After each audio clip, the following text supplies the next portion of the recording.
Hey, it's 11 o'clock. I'm going to get started. Welcome to another Employer Lawyer Fired Up Friday. We host these monthly, so watch on our Facebook page for or our social media for the next event, and we'll have one in October. So I don't know the topic yet for October's, but we look forward to having you regularly attend. My name's Lisa Fowler. I'm an attorney at Employer Lawyer, and let's get started. The topic today is Write It Right, documentation and discipline, and I'm going to explain the connection between those two and why it's important. So first of all, kind of an interesting study that Bamboo HR did in 2024. There were some outcomes that they found. First of all, oops, sorry about that. Excuse me. Let's see if this works. Okay, still getting used to this. Okay. Um, their outcomes of their survey were that this is what employees want. They want increased compensation. And well, obviously, right? We all know that. Didn't take a study to let us know that one. But they want competitive pay and they want transparency about pay structure and so forth also. They also want feedback. They want upline feedback, meaning if you have a supervisor and an owner in your business, they want feedback, but not just from their supervisor, but from their upline and also from their peers. They also want more one-to-ones because they want that communication open and that feedback about how they're doing. Um, it's really interesting, but people that don't have regular feedback from their employer or supervisor think that they're doing better than they are. So we don't want that to happen. We want them to know what we want them to do, right? Organizational transparency. They want more a clear roadmap for where the business is going and standard processes for projects and things within the organization. And they also want team and career support. They want to connect with their team. They want support for their career from the business. Well, if this is what they want to know how they're doing, how their work fits into the big picture. Feedback is about guidance and course correction and goals and all those kinds of things. So how do you communicate those things? Well, hopefully you do that through a one-to-one. If you're not holding those, I highly recommend that you start. They happen with performance reviews, whether those are frequent, as in once a year, or they are twice a year. They happen in team meetings and they can happen in company-wide meetings. But if they want the feedback and the transparency, is correction and discipline bad? No, I don't think so. They're asking for it. Let's communicate it well and make the improvements, help them make improvements to their work. I'm going to teach you about what to discipline, best practices for discipline, and why documentation of discipline is essential. So I'm repeating myself a little bit here, but what do employees want? And documentation are both are connected. And why?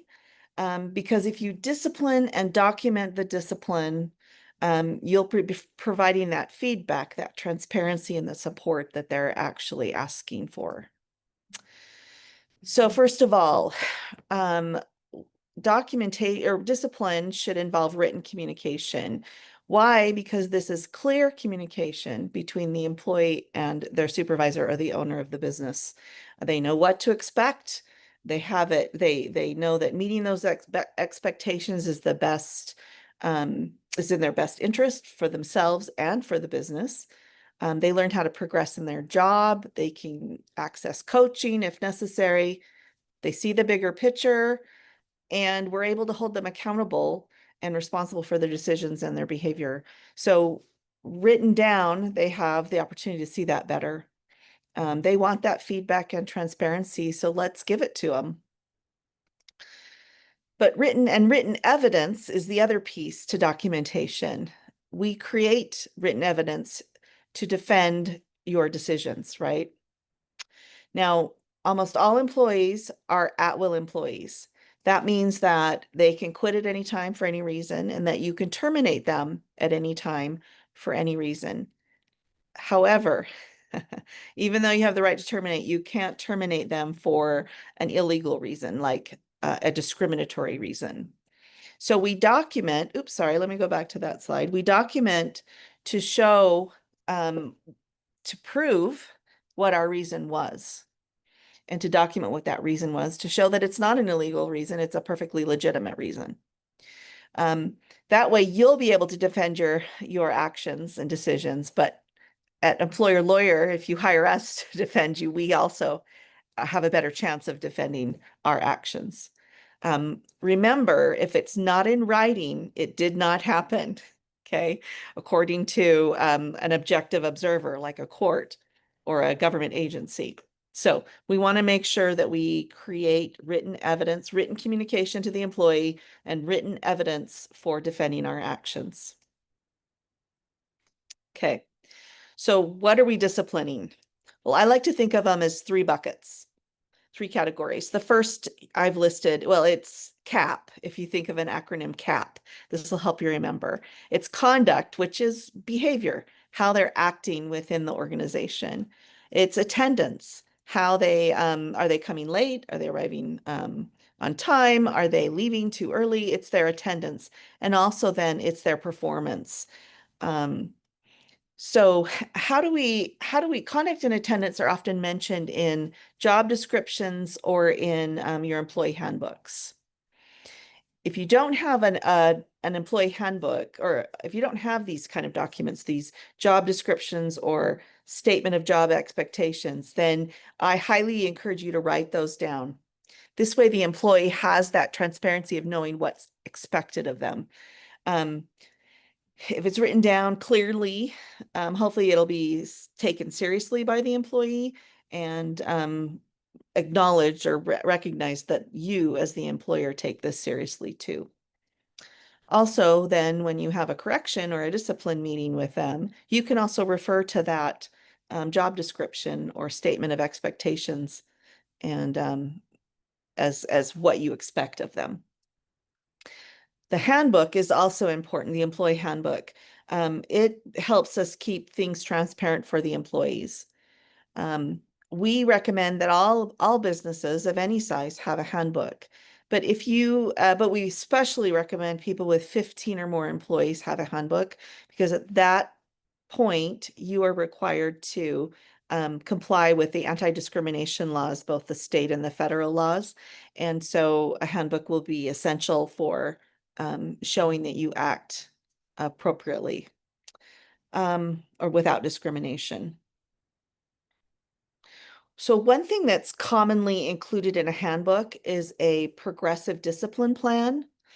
While progressive discipline is a great idea, and and you should do it for the most part, but we don't recommend that you include it in your handbook. Instead, we want you to give yourself as much flexibility with discipline as you can. So we suggest a section that says that discipline can take many forms. It could be written and verbal correction. It can be warnings and goal setting. It could lead up to termination. So this gives you the flexibility to handle situations on a case-by-case basis and to terminate for really serious offenses. And maybe use a more progressive discipline approach for less serious issues.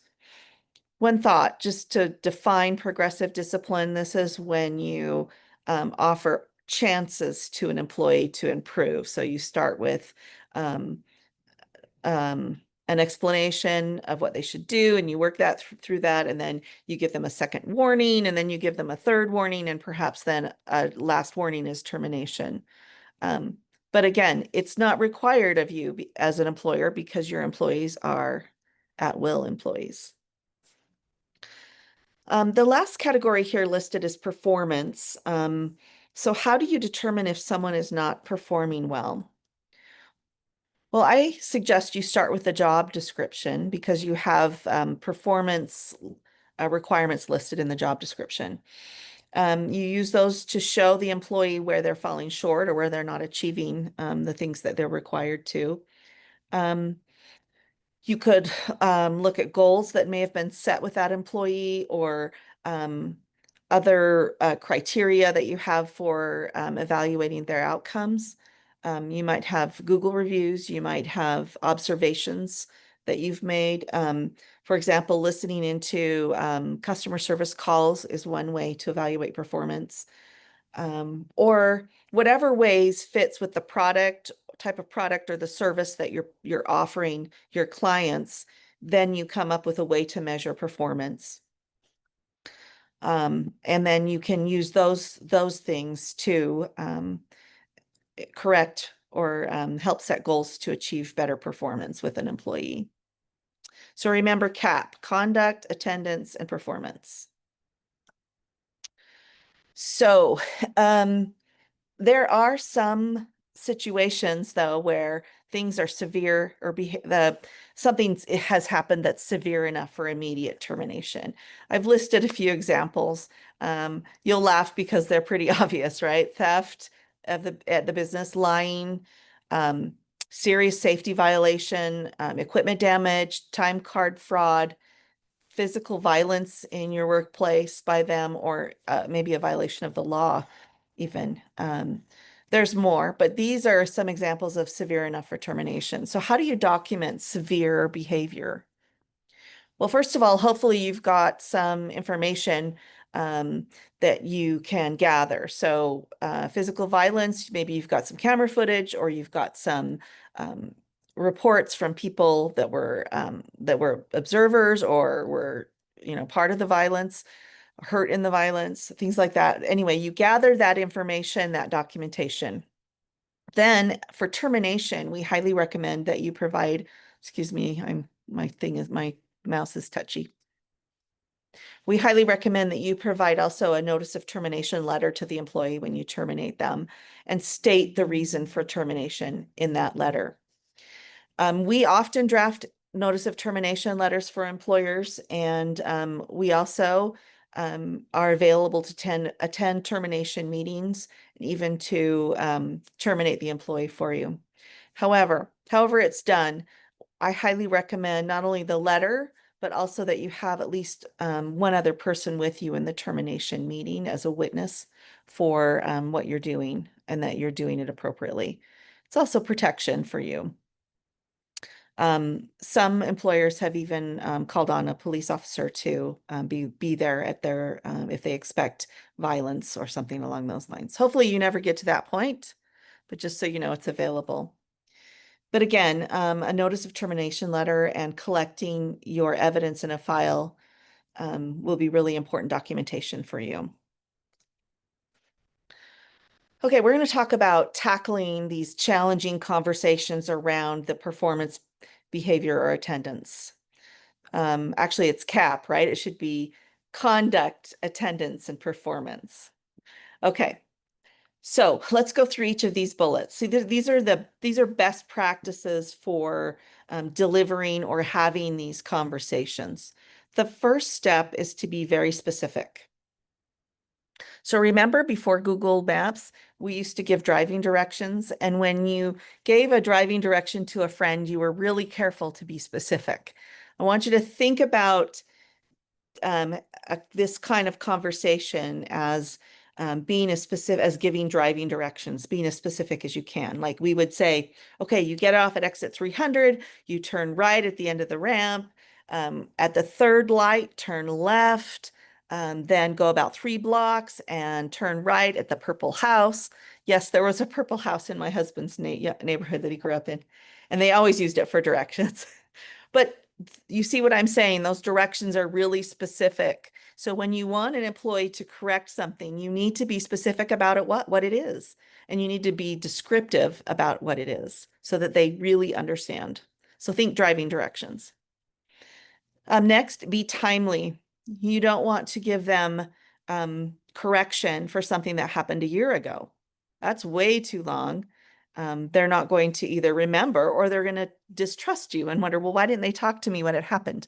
So be timely, as in give correction as soon as possible. Now, if there may be some times when you give correction immediately because it's a safety thing, right? And that's fine. And then I would go afterward and write it up and make sure you have a full conversation with the employee. But um, do it shortly after an incident happens.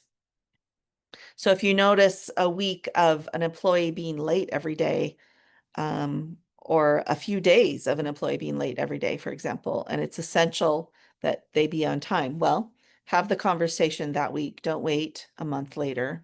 Do it pretty quickly. Oops, sorry, excuse me.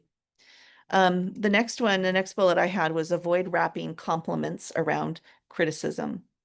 So we all want to be nice in these conversations, but giving compliments at the same time you're giving feedback isn't helpful. It's manipulative, right? You're trying to make the employee feel good at the same time. And that's confusing. It's very confusing. It damages their employee's trust of you, and it gives this mixed message. Well, am I doing well or am I doing bad? What is it? You want them to take your feedback seriously, right? And you want them to act on it. So don't give compliments when you're doing feedback. But be respectful.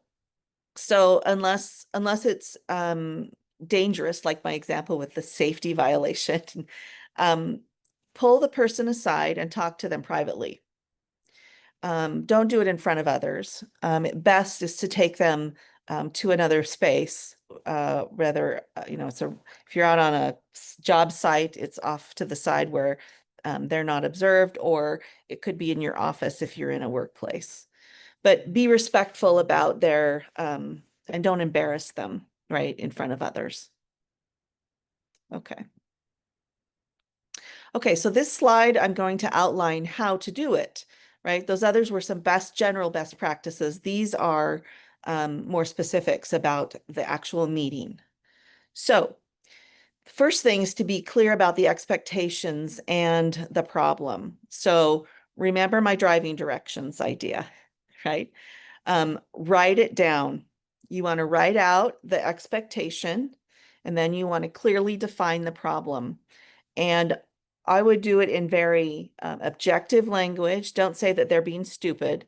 That doesn't help anybody, but explain that what they're not doing to meet that expectation. Okay. So outline the expectations and then outline the problem. If you've written this down in a document, you can bring to the meeting, you can share that with the employee, it's your roadmap, right? Talk through the expectations, talk through the problem. And then it's really important to pause and let the employee speak. Let them ask questions. Let them say what's in their mind, what's come up as you've talked about this. Don't argue with them. Just go back to the facts and let them speak. This is a time when you can also find out if they're having problems with something. It may be that their mother is in the hospital undergoing cancer treatment, or their child just got chicken pox, right? Whatever. Something's happened to them, perhaps. And so you may find out information. You may find out that they have back problems and their chair is really uncomfortable. Who knows? But you may find out things that you can help tackle with them. So ask what they will do to solve the problem. In other words, give them responsibility for fixing the problem. Don't take it on yourself, right? This is their responsibility. Make sure you're asking them what they will do to meet the expectations and correct the problem. This is a great time to have some back and forth, to point back to the expectations, to help them set some goals and make a plan for what they're going to do, and then write it down. Write it down on that document. Even if you're just writing, in handwriting, write it down. But make sure the responsibility is on them to fix it. Now, if it's a chair that's the problem, you may be able to say, oh, well, we have an office, an empty office full of chairs. Will you go on your break? Will you go and find a chair that's comfortable for you? Um, you're still giving them some responsibility, but you're providing resources to them to help solve the problem. Okay, so again, we're putting it in writing, we're documenting it.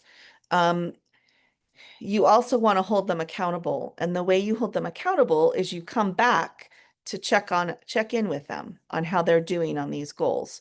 How long, before you come back to check on them depends on what the issue is, but put a date on the document and say, we're going to have a meeting on such and such date, or I'm going to come talk to you on such and such date, and we'll just have a follow-up conversation. So include a date of when you'll follow up. Then I highly recommend you photocopy it and you each have a copy at the end.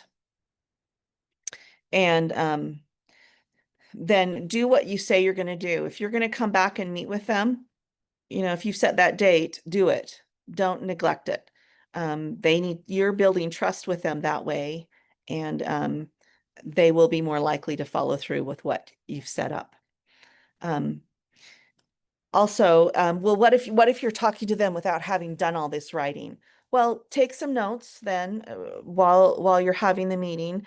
Go back to your office and write it all out, the expectations, the problems, the goals that he or she is gonna work on, what responsibility they're gonna take, when you're gonna follow up, and then give it to them. Give them a copy. So you either do it before or you do it right after. But make sure you document that. Okay, let's do an example. So let's say that Jesse is not very friendly with your customers, and several people, including customers, have commented on it. And you've also noticed. How do you communicate to Jessie that you want her to be more friendly? Well, first of all, what does friendly mean? It's quite vague, isn't it? If we wrote down that we wanted Jessie to be more friendly, we're not giving her driving directions or the expectations, right? We're being too vague. So I would start by looking at the facts of her job, what she's responsible for, and I would put those in writing. So for example, a really important aspect, I write this down, a really important aspect of your job is to make customers feel welcome and glad that they have come to our store. This means that you give them your attention when they come inside, that you look at them and say hello, and then ask them how we can help them. Then, you engage with the employee and you find the right, or not, you engage with the customer and then you find the right employee that's going to help them. So then I would write what the problem is. I noticed that when a customer comes in, you have your phone in your hand, your earbuds in your ears, and you keep your head down. I have not heard you say hello. You usually wait until the customer speaks before you say anything. Okay. Now this is when you pause. You've read their expectation to Jessie. You've explained what she's doing, and now you pause and you let her respond. Okay. She'll probably ramble a little bit because she'll be flustered and maybe a little sad, a little upset. But she'll probably get to the point of saying, yeah, I use my phone a lot because I'm worried about my child in daycare, or my mom's having cancer treatment. And so I feel, whatever it is. But then you talk with her about what do you think we could do to make you able to achieve these expectations. And hopefully she'll come up with some ideas. She'll kind of brainstorm with you, and you'll set some goals and some expectations, and then you'll write it down, what the goals are, what the changes she will make. And then you set time for a follow-up conversation, and you write down the date. And you make a copy and you give her one, and then you keep one, and then you do what you said you're going to do. So you make sure to follow up with her. So I hope that this, let's see, there we go. That this framework for having these kind of difficult, challenging conversations will help you feel confident and feel that you are justified perhaps in the expectations you're giving to the employee, but that you are also giving the employee responsibility for taking actions. I haven't been following the chat, so I'm wondering if Michelle can jump on and let me know if we have any questions or anything that I could answer. Michelle, are you there? Not right now, but yep, I'm here. There Okay. hasn't been anything thrown in the Q&A or the chat, but if you have any questions, this is a great time to do that, and I'll read them out loud. Okay, I know someone's raising their hand, but I don't know if they have a question. Yeah, I don't think we're able to Oh, listen. We probably need, okay. do we need them I to type it in the Q&A, Michelle? I heard that the chat is disabled. Is there a way that people Oh. can go in the Q&A? There's a Q&A button that should. Let's see if I've had any text messages. No, I don't see any.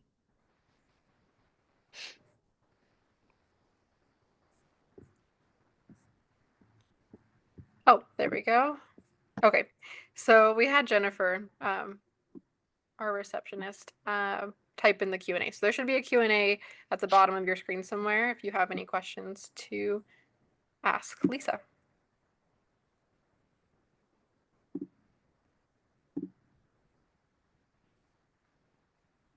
Okay, yep. Now I got some questions coming in. Great. Okay, so first question is, what is the best way to document complaints against employees? Do we show those complaints to them, to the employee? Yeah, so when you receive a complaint, you don't take it as truth, right?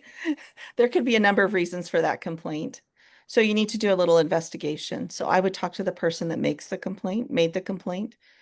If it's anonymous, that's really difficult, but I would talk to that person and gather more information, ask if there were any witnesses, interview some witnesses, and then I'd go to the person that the complaint is against and discuss with them the allegations.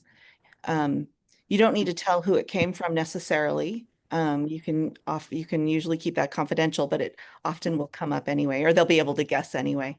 This is a workplace investigation that I'm describing. It's something that we do if it's a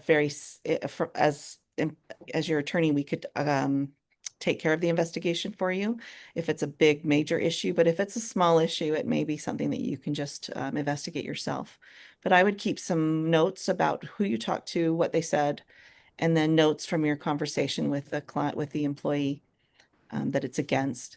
Again, write out, if you find, and then if you find it's a truth, write out the expectations, describe the problem using that information, and work through these step by steps. Okay, Michelle, what's the next question? It's the only question I had so far. Let's see if there's no Yeah, other questions. Oh, whoever's asked that first question, please mhm. call one of us, whoever you work with usually. We'd love to talk you through that and maybe give you some advice on the outcome the information you find. Okay. Follow up to this. Should you share every complaint? Um,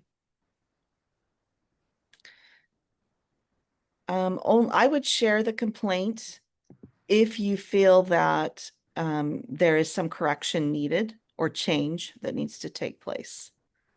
Um, um, but a complainer is going to want you to either solve something or take action.